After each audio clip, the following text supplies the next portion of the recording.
Lalawigan ng Masbate versus lalawigan ng Laguna kung sino ang magaling mamuno kumpara sa baguhan at datihan pamumuno sa serbisyo publiko.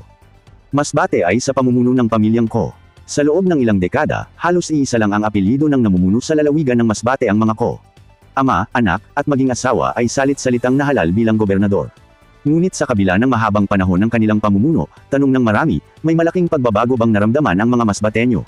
Isa sa mga madalas ireklamo ay ang serbisyo sa mga ospital. Ayon sa mga residente, kahit na dapat libre ang ilang pangunahing serbisyong medikal, gaya ng dextrose o suwero, kadalasan ay kailangang bilhin ng pasyente. Para sa mga mahihirap na Masbateño, malaking dagok ito sa kanilang bulsa. Bukod dito, may mga isyong hindi gaanong nakikita ang gobernador na umiikot sa mga ospital o aktibong nakikipag-ugnayan sa mga ordinaryong tao. Ang mga proyekto, kung meron man, madalas ay hindi sapat upang maibsan ang matinding kahirapan sa probinsya. Tumungo naman tayo. Sa lalawigan ng Laguna, pamumuno naman ni Governor Sol Aragones. Samantala, sa unang termino pa lang ni Governor Sol Aragon sa Laguna, kapansin-pansin agad ang kanyang estilo ng pamumuno. Mula sa media personality, naging public servant siya na aktibong nag-iikot at nakikita mismo ng tao sa mga ospital, komunidad, at barangay. Isa sa mga ipinagmamalaki ng kanyang administrasyon ay ang pagpapalakas sa health services. Sa ilang pagkakataon, personal pa siyang bumisita sa mga ospital upang tiyakin na may sapat na gamot, gamit, at maayos ang pasilidad para sa mga pasyente.